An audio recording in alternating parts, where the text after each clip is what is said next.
Welcome to BIA, Canada's top black media provider. Whether you're looking for shows on fashion, art, music, or simple lifestyle, we bring you the best content the black community in Canada has to offer and so much more. And better yet, do you have an idea for a project you'd like us to help you with? We provide equipment, studio, and office space, as well as a team of dedicated individuals to help you bring those ideas to life. So don't wait. Check out our new website at biamedia.ca for more information on how to contact us and start creating today. BIA Media, your way.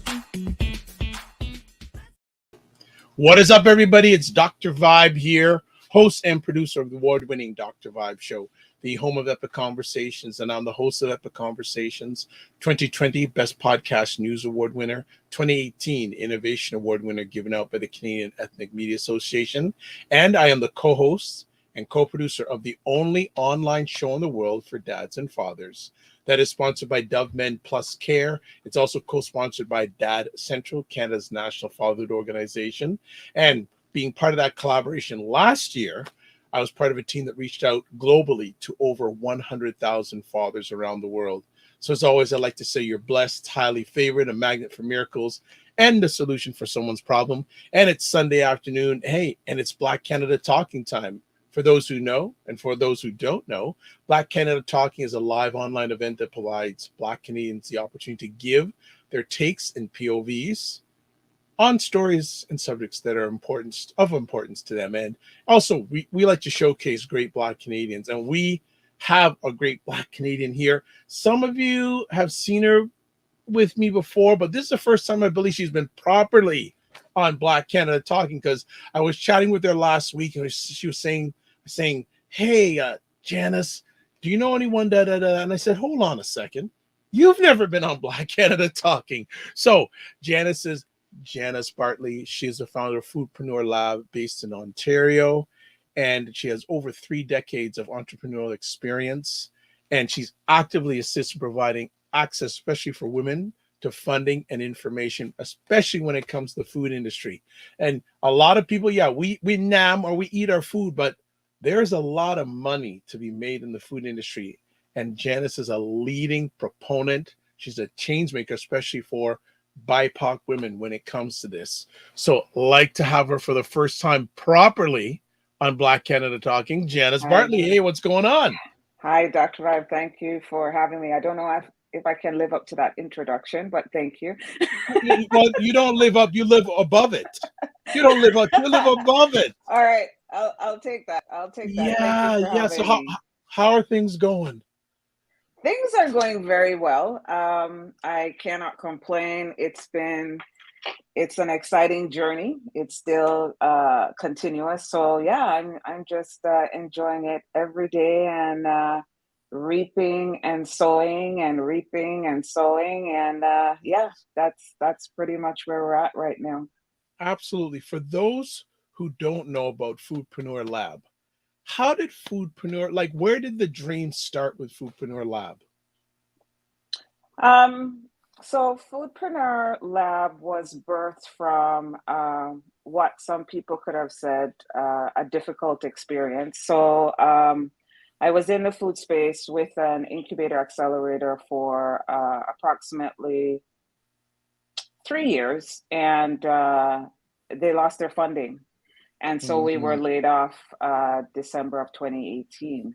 And while everyone else was running around panicking, and again, I always say to my entrepreneurial spirit, I decided, okay, I will launch and create Foodpreneur Lab, and it's a classic story where my colleague and I were sitting in a cafe, and typical pull out the napkin. I said, "Hey, this is what I want to do."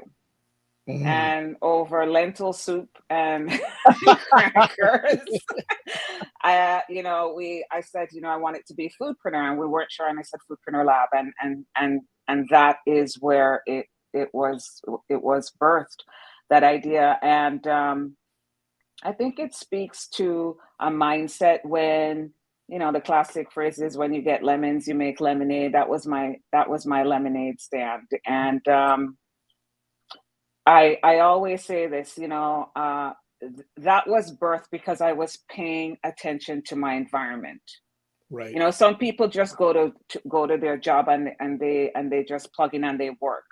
But then there's another side of things, and I think I've always been cognizant of my environment. And Mhm. so because of that, I think that's what enabled me to see not only an opportunity, but an imbalance. More so, the imbalance is what caught my Mhm. attention. Right. And the entire time I was there, I kept questioning it. And I wasn't seeing anything that was actionable that I could equate to as a solution, or even trying Mhm. to address it. So I think that's what really spurred me on to, and don't get me wrong, take a leap of faith, because it wasn't a slam dunk by any stretch. I want to be very clear on that. But I really saw something that there I was able to see the gap, identify the gap, figure out what the solution could or would look like, and took a chance and executed. And Wow. like any entrepreneur, or I should say, what entrepreneurship really is about is taking the risk, and the risk is in yourself. The risk is not the business. The risk is believing in yourself that you are the person that can deliver this. Everything else will fall into place. But if you believe, hey, I can either make a better widget, or I can improve on a widget, or create a non-existing widget, then leap. And that's what I did. Wow. You mentioned before Foodpreneur started, you were involved in the food industry for 3 years. But where did you get your love to get in the food business? Because it's not one of those easy businesses to leap into. No, it's not. And I'd have to say, my 30 years in entrepreneurship, I was in the hospitality and culinary side. And so, one of the biggest jokes for me, for those who know me, is I don't mind cooking. I don't like cooking. I know that. Okay, there's a, I know that. I know that. and I know. anybody who really knows me knows that. And people always go, "Well, how can you be in food and not like to cook?" I said, "Well, there's a difference when people cook the food and make it for you, and you enjoy that experience. But to be honest, as a single parent, so those luxuries at that time, I was being very pragmatic. I had to be in the kitchen. I had to prepare. I had to feed the children. That was a Yeah, given. But sure. it wasn't necessarily my favorite place to be. I always joke I could buy a house without a kitchen in a heartbeat. It's it's just it's my default. Okay. Oh But boy. having said that, I know my food fairly well, so that's the trade-off. Right. Um, being in that space, and being and spending time around, at the time we were delivering youth entrepreneurship programs. This is going back into the early late night late no early yeah early 2000s. And being in that space really opened my eyes, because I was surrounded by a lot of great chefs because of what we did, which was training and running a boutique culinary school. And so that is where I got my exposure into kitchen life, what it looked like behind the ambiance and Yeah, the theatrical production that you see in front of you, sure. from the environment to the plate. And that's what was interesting for me, because I had a newfound respect about the sweat equity and the passion that went into, in a chef's life and his brigade. It's the chef is just the head, The Yeah. rest of it is his brigade, right? And a lot of people don't realize that, and how precise the execution has to be to deliver great service. And so seeing all that, I really had a better understanding.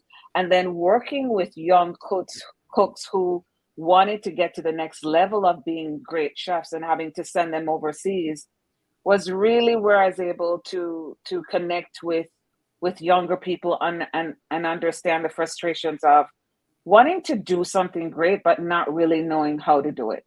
Right. And so that has been a common thread throughout my life. And people always joke and say to me, "Oh, when you do this stuff, did you ever think you're gonna be, mother, father, aunt, mentor, psychoanalyst, psychotherapist?" And I always go, "Yes." I I've always known that. I've always known that, and I've always been in that role. Don't ask me why, but that's the role I'm in, and I respect it because you impact somebody's lives by your encouragement and your words. So I'm always present when people speak to me. I do my best to be very present. You've had a long journey through entrepreneurship. Where did it start? It started when I realized nothing else I was looking at fit. That I was an anomaly. So let me throw it out. I am not an academic by any stretch. When I went to high school, I did what I was told to do because I had to have a high school diploma. That's fine. And I have to say I bounced around from college to college because what my parents kind of said, "Oh, this is what you should do." I never really claimed that independence in terms of trying to figure out what is it Janice wanted to do. Right. And at that time, I didn't really understand or even know what were my skill sets because I didn't really have any. But sometimes that skill set is just the natural ability to connect with people that Mhm. you wind up advancing and fine tuning in the workplace. Absolutely. And so the classic thing was I was a jack of all trades, and I said to my daughter when she said to me that she wanted to go to college, and I said to her, well, what do you want to do? And she goes, "I don't know." I said, "Well, go find a job. Don't go, don't go," because my philosophy was two things will happen, and I speak from experience. You'll either find a job that you're passionate about and you love, which will lead you into following the education, Right. or you'll find something that you hate it so much it will force you to go to school and figure out where you want to take your Exactly. education. It's going to Yes. do one of the two. Okay. Exactly. And so that is where my entrepreneurship spirit began, which was I was never happy working for anybody. I always felt there was more. I couldn't tell you what that more looked like. I just felt it in my soul. Right. And then when I went back to college much later, and by the way, that's not necessarily a bad thing. Um, I realized I was given an opportunity to work on a project, and that's where I realized, hey, this could become something independent of. And yeah, and I started that with a partner at the time, and that's how I got into entrepreneurship. Wow. And yeah, no hard fast rules either. Exactly. But let's go back to the foodpreneur journey. So you decided you want to get started. Who was the first person you told about Foodpreneur Lab? Do you remember? Yeah, my very close friend and colleague Paula, because she has always trusted my judgment, always, never. And it's funny, she's one of quite a few people who know me who have always said, you have the ability to execute things. Like if you say you're going to do something, they've seen me do it. Yep. Regardless of how difficult it is, if I'm like a bull terrier. Sometimes once I sink my teeth into something, there's no letting go. So when I told her this is what I wanted to do, and she was, you know what, 100%, that was fine. I think when I went outside of that sphere, people in industry, and I remember exactly who I had my first conversation with, a lovely person by the name of Joanne. And I remember saying to her, I said, do you think this has legs? And she looked at me, she said, absolutely. Absolutely. Wow. Without hesitation. And that really gave me the drive, the fire, because in my head I was like, okay, let's do this without hesitation. I just, and this is somebody I did not know prior, which was good because Yeah. there was not any obligation to give me false testimony or to say, oh yeah, I think it was a good idea. No, I wanted to hear, hey, listen, am I barking up the wrong tree, Right. or does this sound? And she was very honest and candid, and then once I knew that, I was like, okay, now let's do the due diligence and the work that's required to get into this. What was the first year of the journey like of Foodpreneur Lab? Oh, it was hell. I ain't gonna lie. I listen. I I think that people, I got gray hairs popping out the side of my head. Okay, that I never had before I started Foodpreneur Lab. I ain't gonna lie to y'all. I'm gonna keep it real. Yeah. Yeah, it was difficult. I think people have to understand sometimes. Here was a woman of color coming into this space who's never really played in this space before, right? And all of a sudden, oh, she's coming up with this idea that she's going to do this a little bit different or a little bit better, Hmm. and some, I'm sure some said, well, who the heck does she think she is? But Right. here's a good thing. I don't know who said it. I don't really care who said it because I wasn't really paying attention. And this is why I always say it's so important that when you are an entrepreneur, you need to run your own race. You can be supported by like-minded people. They don't necessarily have to be entrepreneurs per se, Hmm. but you really can't pay attention to what's going on too much beside you. And I always compare it to athletics, because as you know, I was an athlete, and run your own race really is, you don't watch what's, if you're in lane 3, you ain't paying attention to lane 1 or 2 or 4 to 7, right? You just know you got to get out there and do it. And that's one of the things I always equate running my business to athletics, especially being a runner, because one of the things I loved about being a runner is that it was so challenging, because you never know if that day was going to be your personal best or if you had another personal best inside you. So every day you went in, your job was equated to the blocks. You get in, you settle in, and at the finish line you see it, Yeah. but you don't know today how fast you're going to get there. And that's how I look at what I do,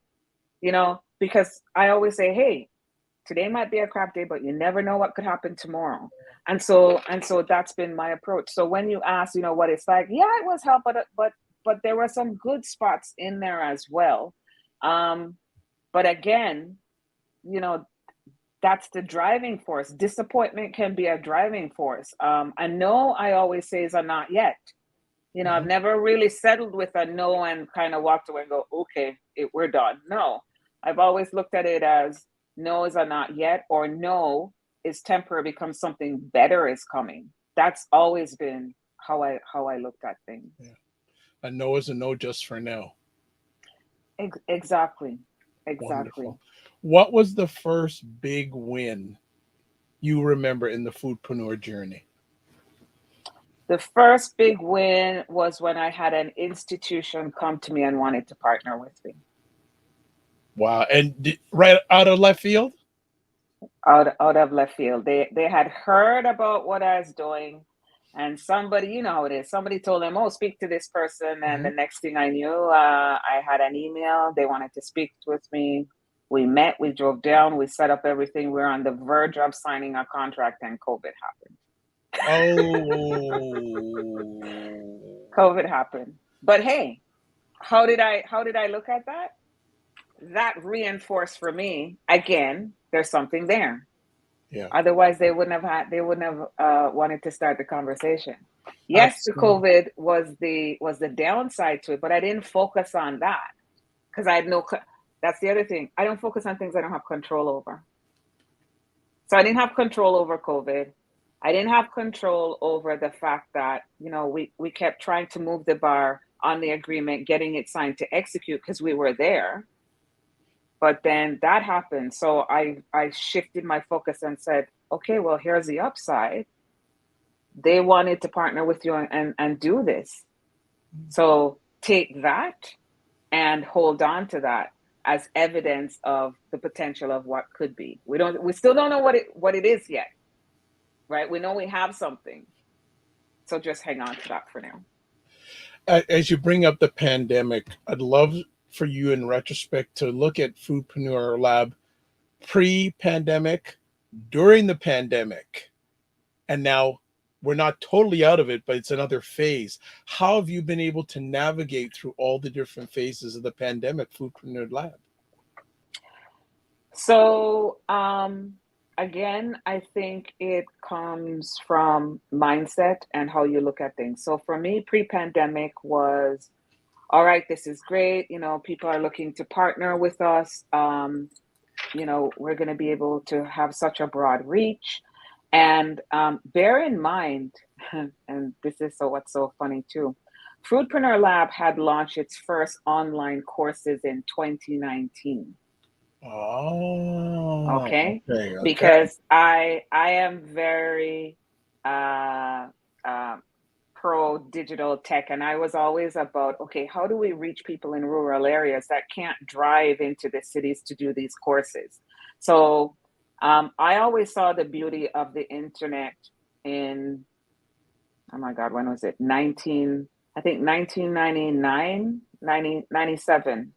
No, 97, 96. I had the opportunity to work with somebody who I refer to this day as a maverick. And we used to work on digital content back then when the internet was still dial up. But we saw the potential of, you know, schools being online, courses being online, and everybody thought, oh yeah, you guys are out of your box. And so in 2019, I said to my colleague, I said, hey, let's run a bunch of online courses in the food space. Let's test it, pilot it for a little while, and let's see. And interestingly enough, I would say there was a 30% buy-in, 25-30% buy, which is ironic considering where we Yeah. are now, Yeah. right? Yes. And yeah, and so I remember sessions where there would only be 2 people attending. And so because at that time, and again, we talk about, this is what happens sometimes when you are the maverick in innovation, you're so far out that sometimes, you know, the best example I can give is Napster. Napster was ahead of its time, Look, there's a but lot. then No, hold on. There's a lot of people watching. They go, "What the heck you talking about?" they're talking But about, okay, so thank you.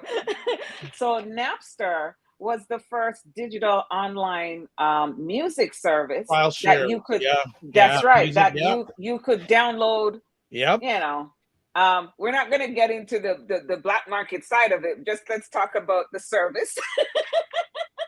Let's keep it above Okay. board. Okay, above board. All right. All right. Exactly. And so that was a very maverick idea, but you know, again, they were too far ahead of their time, and so people weren't as willing to adopt that platform yet. And then Apple came in and legitimized it, and here we are today. And so similarly, you know, here we are trying to push online programming in 2019. Not a lot of takers, and so we said, okay, fine, you know, we'll pull back and wait, and never actually relaunched it to the, what we should have done. We should have just held firm in hindsight and just said, you know what, don't care, just keep running it.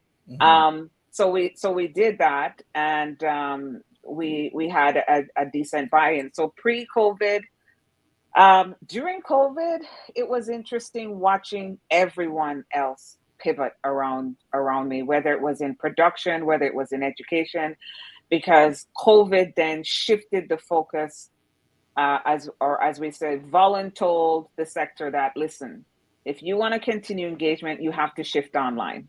And so there was the herding of everybody to online learning, Zoom meetings, you name it. And you know, everybody was doing something online. You didn't have a choice, quite honestly. And so not only did it change the way we learned, it changed the way we purchased, It changed the way how we communicated, connected, disconnected, Yes. Yeah. everything. Um, and so our behaviors have now changed, but what it has done, and maybe a lot of people aren't even aware of this, it has raised our level of expectancy, which is now true to the phrase "I want it and I want it now." And so now we are in this cycle where we don't want to wait for anything. Like, hey, you you want something on Amazon? I could have it here within 24 hours. And so that has now put on added pressure for all retailers, large or small, who want to give great service, fast service, but are now caught in the trap of, okay, supply chain distribution and the costs associated with all that, right? So yeah, I that's where I've seen changes for Foodpreneur Lab in this space, pre-COVID and during COVID as well. You are passionate about helping BIPOC women in this space. Are the challenges that they have come to you when Foodpreneur Lab started still the same today? Yes, and my passion is BIPOC community, women, yes, but the community in itself. Because one of the things, and I've spoken about this, is yes, Foodpreneur Lab is women led, but hey, we're not ignoring our men in this space either, because Mhm. they're equally struggling just as the women. So for Yes. me, it's a community, right?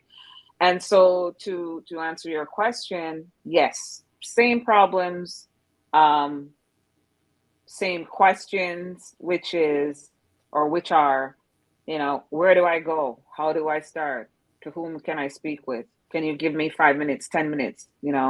I'd love to have you as a mentor. Can you help me find a kitchen? And these are just generic questions of people who want to get their ideas and ambitions moving.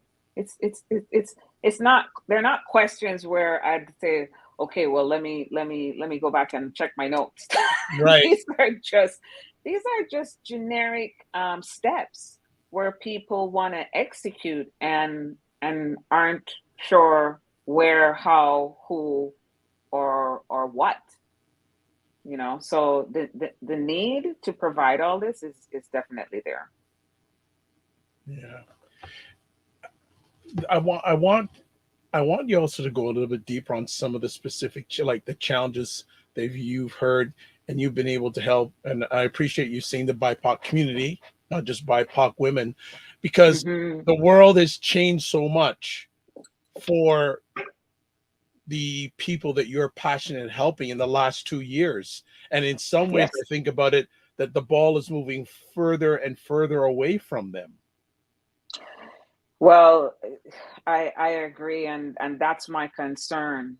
I think where we are right now, we have an opportunity not to catch up, but to participate. There lies a difference. Catch up makes it sound like, okay, we're still decades way behind. And I would rather not view it from that lens.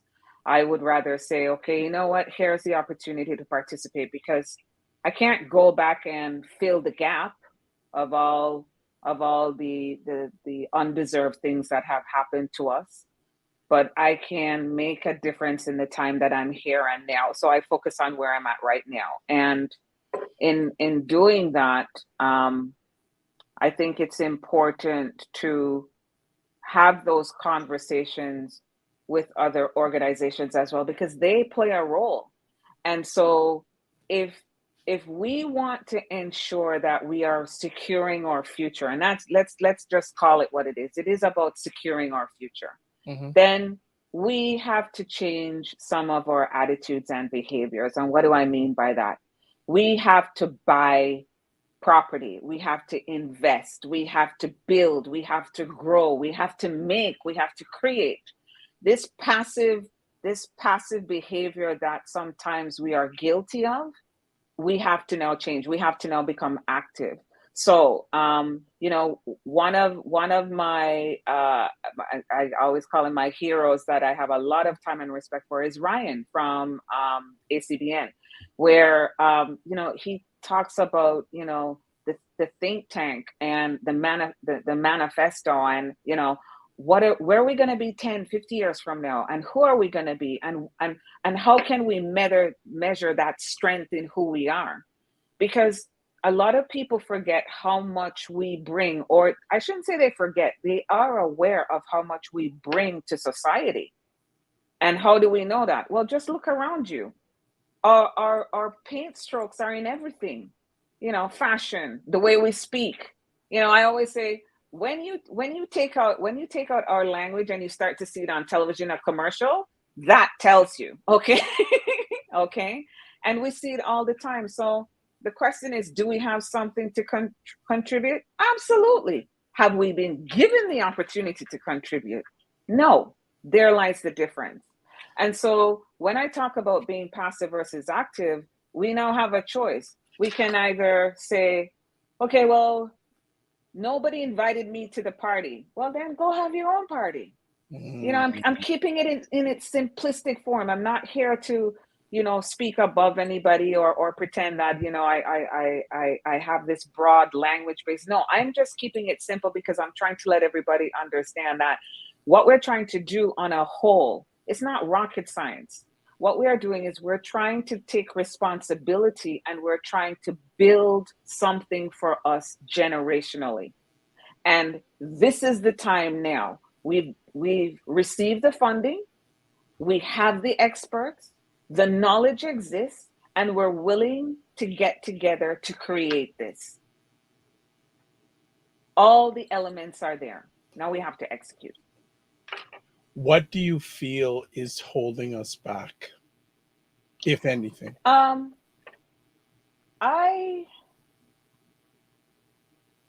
don't think there's anything holding us back apart from the fact that we want to get it done. And so it's having the right people at the table. And when I say right people who are willing to help us move the needle. That's what right people are. It's not necessarily about, oh, well, you have your PhD, or you run a Fortune 500 company. We see people who have those who don't want to participate, not necessarily in our community, but in general. We need people who actually want to see things that are tangible and quantifiable. We can say, hey, in 2020, we didn't have a food innovation hub for BIPOCs. In 2024, we can now point to such a thing. And so I always go back to that biblical phrase, without a vision, the people perish. Mm-hmm. It's no different. That's what wakes me up every morning. It's the possibility. It's the vision of creating something that doesn't exist. And I look at that and I hold on to that, because my colleague created this amazing allergen app. And I remember, in entrepreneurship, typical frustration, she said to me, she goes, I don't know if this is where I want to, if this is working for me anymore. And the first thing out of my mouth was, hey, listen, you're creating something that has no benchmark. That's the beauty of what you're doing. So go run your race. Yeah. Don't quit. Just keep it moving. Keep it moving. Keep it moving. And she did, and she's reaped the rewards of that. It's the same thing. It's the same thing.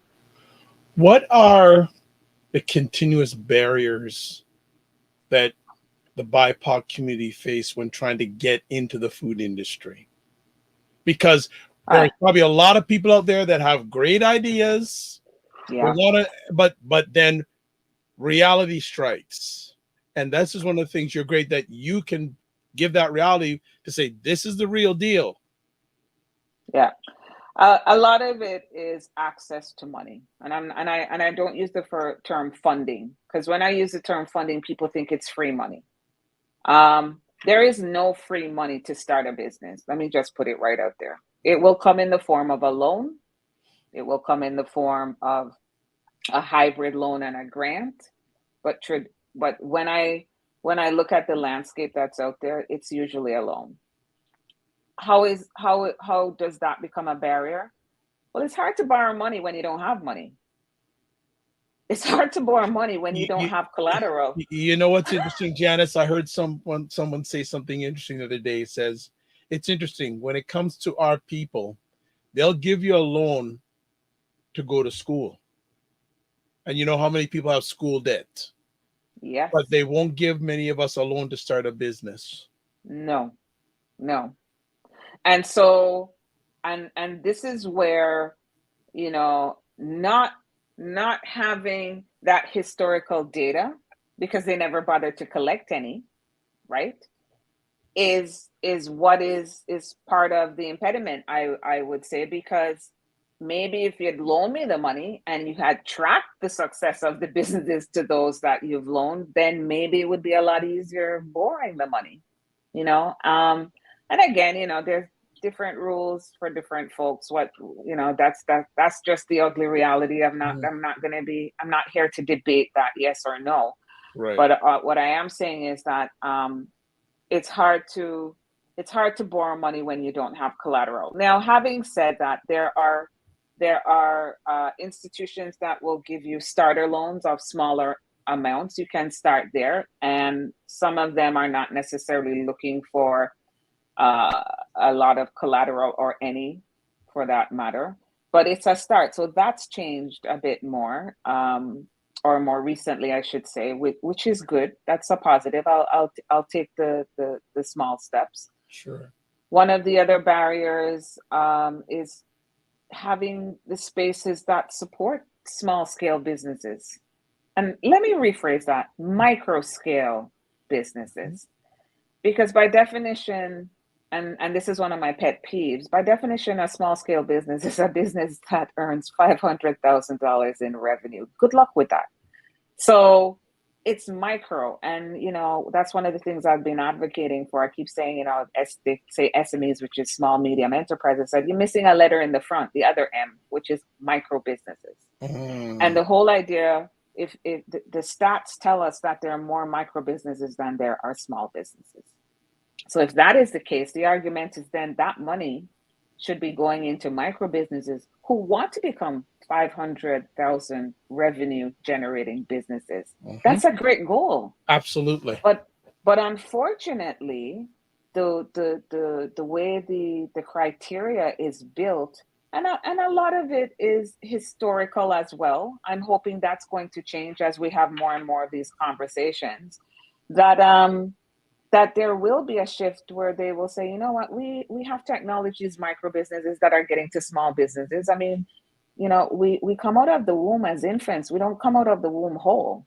Right. So if we keep that in mind, there lies the support. So from that point of view, it's the definition that also needs to change, as well as not having proper spaces and facilities that can support micro businesses on the production side. We're seeing problems with that. That has caused serious stagnation in micro businesses. And what do I mean by that? So, for example, you go to the market and you have this great lemon, fat-free, healthy popsicle. I'm just using this as an example, and it's organic. It's all natural. Sure. And let's say the buyer from a large retailer comes by, sees your product, absolutely loves it, says it's fantastic. Goes back. They come back to you and they go, "Hey, you know what? We have 50 stores. We wanna sample your product in 3 of those stores. Right. We're gonna need 5,000 units." Well, yay! But at the same time, it's crap. Because how do you scale from your market where you were only doing 100 in an igloo carrier, that you were sampling, to 5,000 units? There's a lot of space in between that. Yeah. And by the way, there's a lot of money in between that.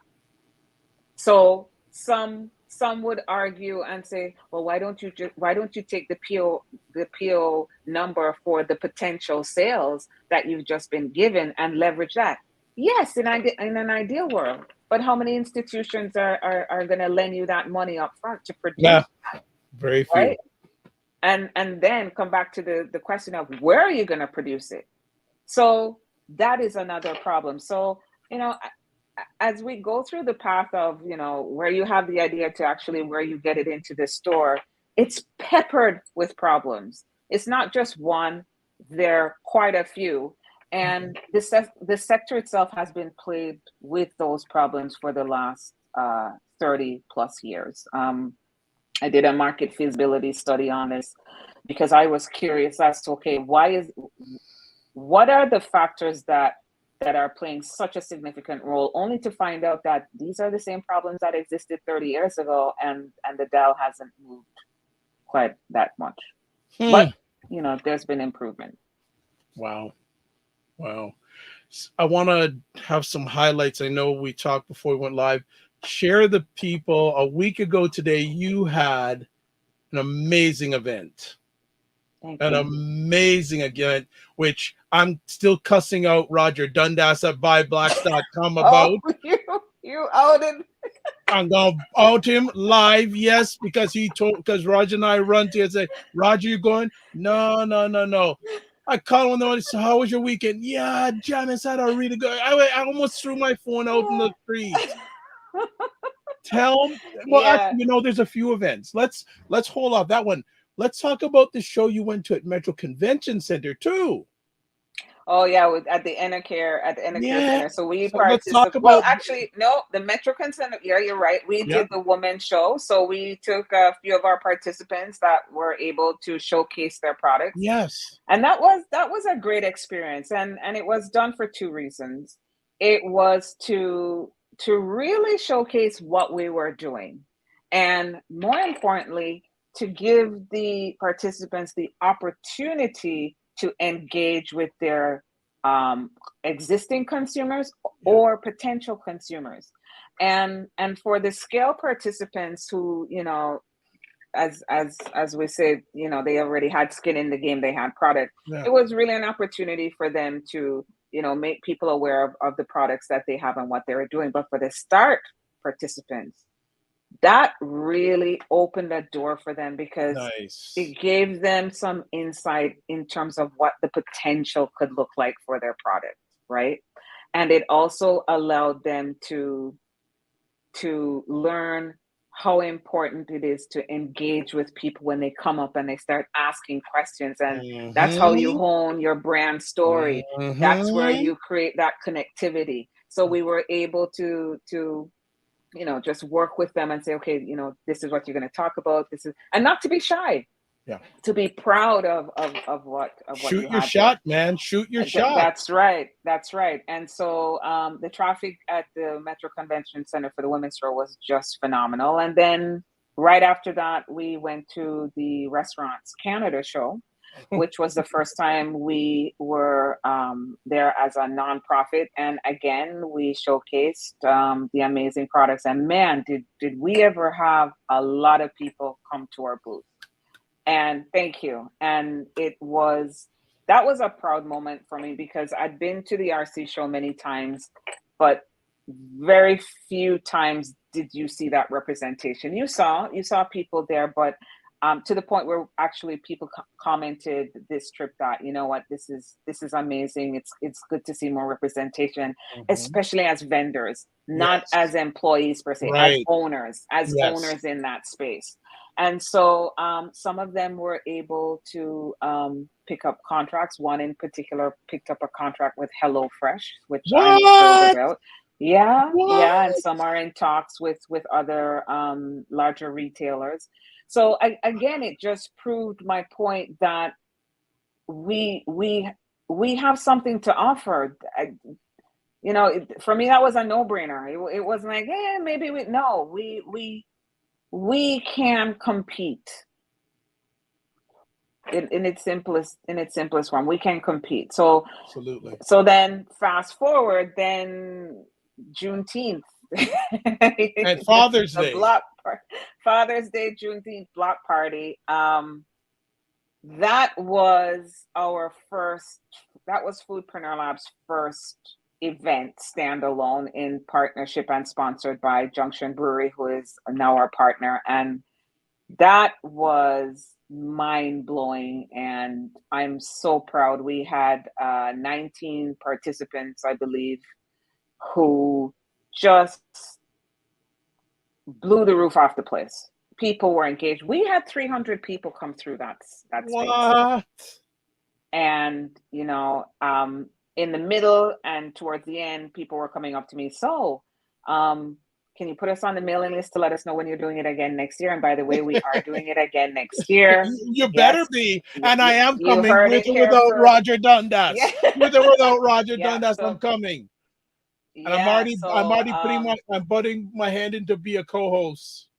There you go. There you go. So June 17th of 2023. Save the Wow. date. And yeah, I'm thrilled. It was beyond my wildest visions, because I've always focused on the education part. So to be able to get them from the ideas and see the presentations and see the products and just watch them soar in that confidence and knowledge that, hey, I did this. This is me. Yeah. You know. Give me a special moment from that event that you'll never forget. Because I know there were so many. Just give us one. I would have to say it was through the entire thing of not only having the participants telling me how grateful and appreciative of what I have done for them, but the strangers who came to the event in support of it telling me the same thing, that they just love what we're doing. Wow. And for me, my participants, man, I just they're like my babies. I don't get to meet each and every one of them all the time, but when I do have that interaction with them, it's just the gratitude conversation that they share with me, because they just want me to know. Not because I'm asking, because they always say to me, goes, Janice, I just have to tell you, I'm so grateful. You've done so much. And the thing is, we've not just limited it to an online. We try to create experiences for them. Yeah. And so for me, that's extremely important. Sure. Because you have to get them in those scenarios so they can see themselves and operate and function in their scenarios. Live it. After Foodpreneur Lab and beyond. So for me, that's important. But yeah, I would say that was my highlight. And I took a moment and to just immerse myself into it, to appreciate, because sometimes that's the other thing as entrepreneurs. We're so busy making things happen. We don't stop to smell the roses when we actually follow through. And so I remember my colleague said to me, why are you standing out there? And it was just in front of the building. And I had gone outside because I just wanted to take it all in. Because when you have a vision and then when you actually see it happening, it's huge. Yeah. And what would have happened if you didn't do that? Exactly. And so I paused. The law of growth says you need to pause. And so I paused and I took it all in for a good half an hour, 45 minutes. And just watched everyone interact and talk and smile and eat. And the music was amazing. And yeah, people had a good time. People had a great time. My main mentor tells me, celebrate your wins in real time. Yes. Even if it's a little win, celebrate it right then and right there. Don't care who's around. It's your dream, goal, and desire, so do not undervalue it. Absolutely. And I remember when we were awarded the funding, I just shifted gears, went right into drive. That was it. And then I remember someone saying to me 3.5 weeks later, do you realize what you just did? And I said, well, I've had this 3 years culminating and, marinating and working on it. And they said, but have you stopped? Yeah. and that's when I realized, I said, actually, no, I hadn't. And so I did. I did. Good. I did. What the feedback you're getting now, or the attention you're getting now, is not what you got when you first came out of the blocks. What are the challenges? Or let me put it this way: are the barriers from the big people? Are they still there, or are they listening more to you? And are any of them backing it with action? That's a great question. I think from my own experience, I am seeing more of a willingness to participate and partner. And it's interesting because if you were to look at it from a generational lens, it's the younger people out there that are in this space that don't hesitate and are like, yeah, let's do this. And that's what I find to be extremely exhilarating, is that they're not bogged down in the red tape so much. They see the opportunity. They see how it broadens the visibility, Mhm. and they want to ensure that continually happens. And so it's a lot easier having those conversations. And not only that, the entrepreneurship sector is growing so much right now because of COVID. Everybody has pivoted. And so everybody has different ideas and approaches in how we sell to consumers, or how we make consumers aware, and how innovative we are in the food ecosystem. So that's opened up all these other doors Mhm. to create new opportunities and partnerships. Um, there are barriers there. There are always going to be. I just think that's just the nature of the beast in business. Yeah. But I am comforted by seeing more opportunities to work with others in the space, and I think over time we're going to be seeing more and more of that. Right now, I'm advocating, small businesses or micro businesses or nonprofits like myself, um, partnering with other organizations and corporations that have underutilized spaces that can Big, be used, big, because big. I think that is one of the quickest ways to create solutions that are bottlenecking our ability to produce and grow. And so I think, given where we're at right now, meaning supply chain issues, stagflation, and everything else, it's Mhm. a common sense approach. It's just a common sense approach. I would rather go to the government and say, hey, listen, I need $2 million to retrofit an existing building that maybe has a smaller organization in it who does something similar to what I do, and we can work together to get more people through it, because it's just sitting there, as opposed to asking for 10 million to build something brand new that now, you know, is it supporting community? And that's the other thing too. I, everybody is saying, grow local, grow local, grow local. Local has always been a staple behavior to us. Technology and our willingness to trade that off with bigger box stores, drive further out for something, that is now going to significantly change, or is significantly changing, because of gas prices. Yeah. And so now we are looking to community. So, when I lived in Dundas, Ontario, which had a population of 15,000 people, you walk down the street, you had the butcher, you had the baker shop, you had the health food store, you had the tailor. Mhm. And that's what I loved about it. So I actually lived it. So I saw the benefit of it. Fast forward, 20 something years later, we're back to roots.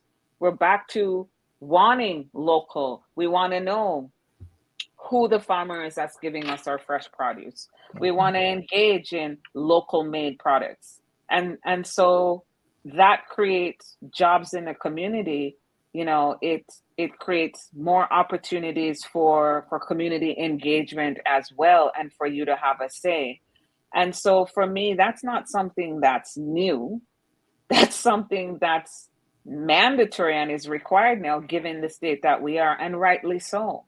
So it's going to be interesting, you know, to see these different communities and opportunities they're going to create. I think there's a huge potential there for sure.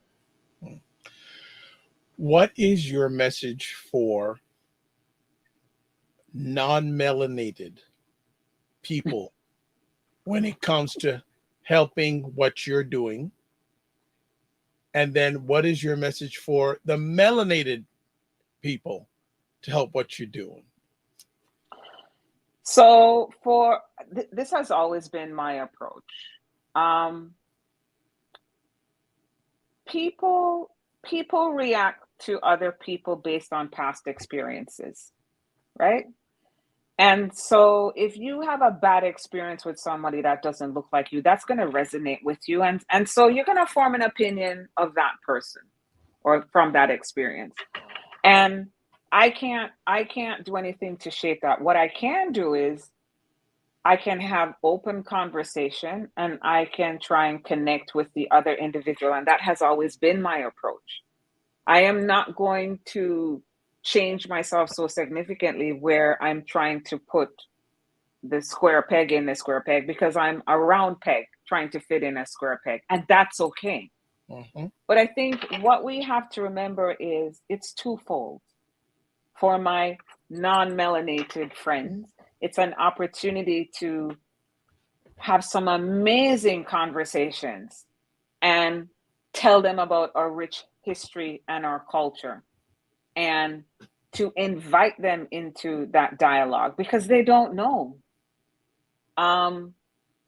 One of the things I've come across is that some of my non-melanated friends have asked, is it okay to call me Black? They don't know. They don't, you know, because we all have different interpretations of what's acceptable. So it can be difficult for them. It is a minefield. However, saying that, it's difficult for us as well because we've also had to do that. So what has been my approach? Just treat people how you want to be treated. I'm not going to make it, I'm not going to complicate it. Right. And that's my approach. You know, if you're melanated, non-melanated, I just think melanated, I just look at, okay, how would I want to be treated? I want to be heard. So I'll have the conversation. If you don't understand something, I'll help provide clarity. I'll help. And if I don't know, I'll say, hey, I'll get back to you. And if you've had that bad experience, I will acknowledge it and empathize it and say to you, hey, listen, it's not representational of everyone. Good point. Right? Yep. And so maybe this is why for me, my experience in this is a little bit different.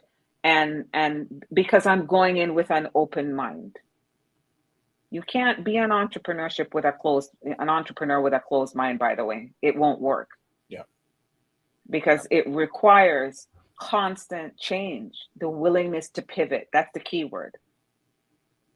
I would also add two other things, being curious. Yes. And having resiliency. Goes without having to be said, but yes, I'm glad, because you have to be resilient. Tenacious. Yes. Tenacious. Where do you get your tenacity from?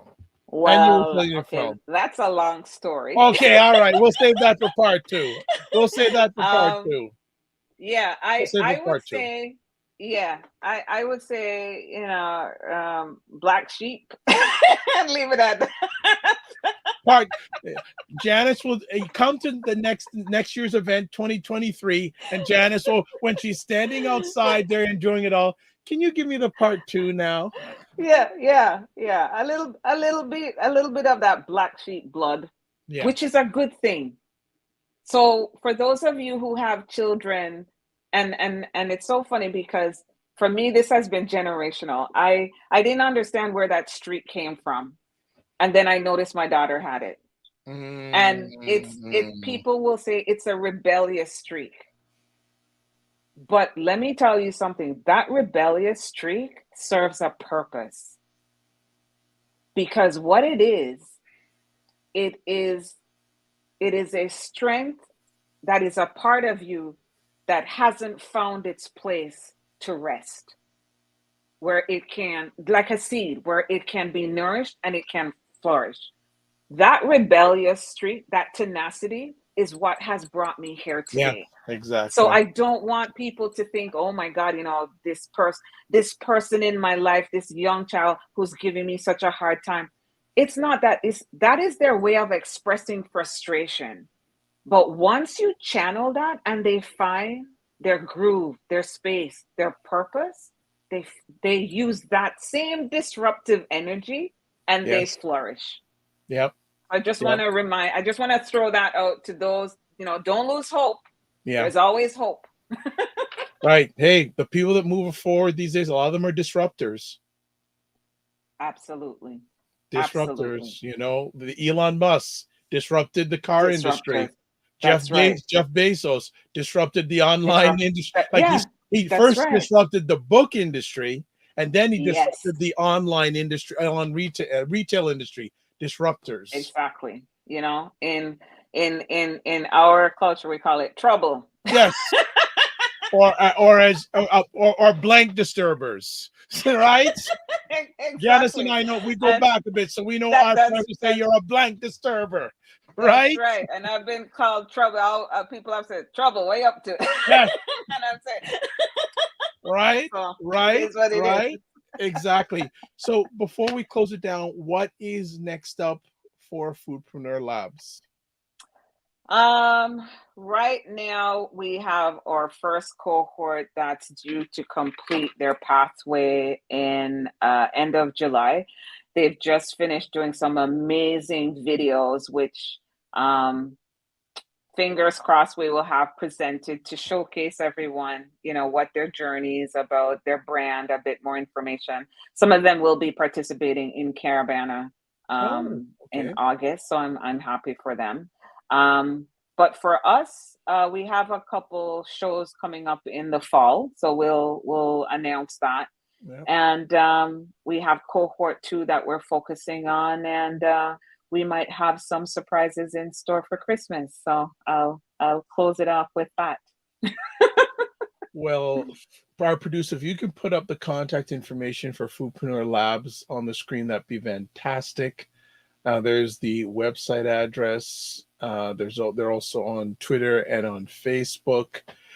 Janice, thank you so much for taking the time. I know that it's been a very hectic last Hey, thing from, doing the shows to being like almost every time I blinked, I saw you on TV. And Janice is a yes, lady. She's not. I remember months ago saying, "I can't stand this TV thing." yeah, I'm not a TV person, but one of the things I committed to was I will do whatever is required to support what we're doing. Mhm. And if that's what it takes and not what it takes. So I do it happily. Well, Janice, again, thank you so much. You, your family, your team, uh, and I actually want to, just as we close out, give a shout out to Paula. Oh, listen, I have to thank my team, Paula Cooper, Kala Lee, and Marie Fitrion, some phenomenal women that have just been such a huge support. They believe strongly in what we are doing. They are huge advocates for within the BIPOC community and have always supported the vision and are integral, sorry, to the success of what we're doing. I couldn't have executed all this on my own, and so I, at every opportunity, I always like to give them a shout out because it's well deserved, well deserved. So thank you for giving me that Uh, opportunity. Well, I know it. You can't do it by yourself, and if you are, you're missing out, No, right? exactly, Well, exactly. blessings to you. Well, I'm sure we'll be talking with the next day or something because we're chat a lot Yeah, during the week. Thank you for making. absolutely. Thank you for making and taking the time. Be well. Thank you for having me. Pleasure. It's Dr. Vibe here, Thank host you. and producer of the award-winning Dr. Vibe show, the home of Epic Conversations. And I'm the host of Epic Conversations 2020, Best Podcast News Award winner, 2018 Innovation Award winner given out by the Canadian Ethnic Media Association. Also, I host the only online show in the world for dads and fathers that is sponsored by Dove Men Plus Care, also Dad Central, Canada's national fatherhood organization. And the name of the show is called The Dad Central Show. So it's Googleicious.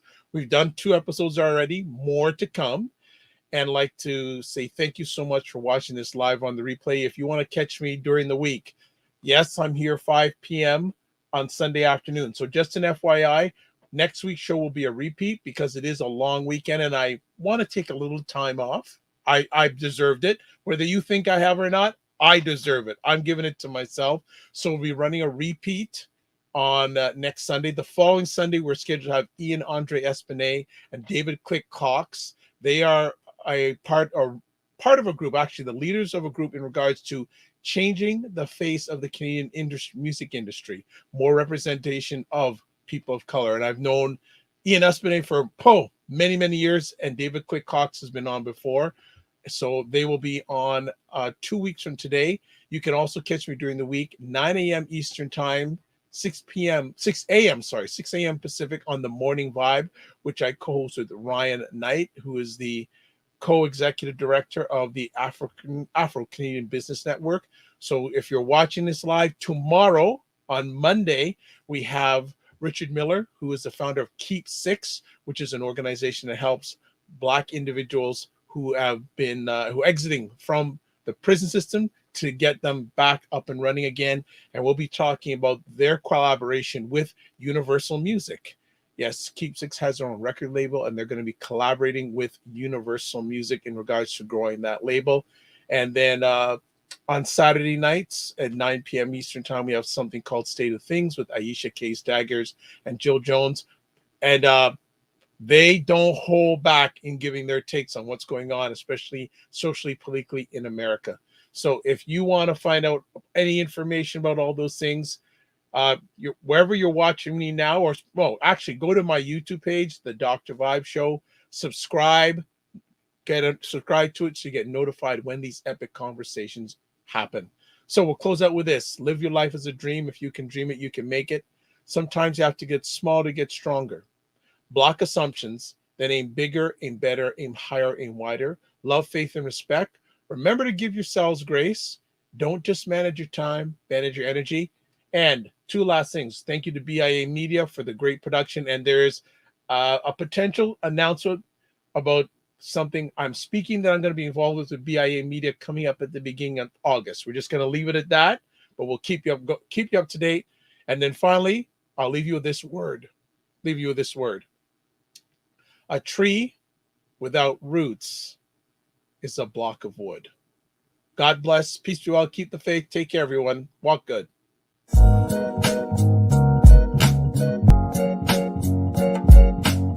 What is up, everybody? It's Dr. Vibe here. And as always, on most Sunday afternoons at 5 p.m. Eastern Time, Black Canada Talking is a live online event that provides Black Canadians the opportunity to give their takes and POVs on stories that are of importance to them.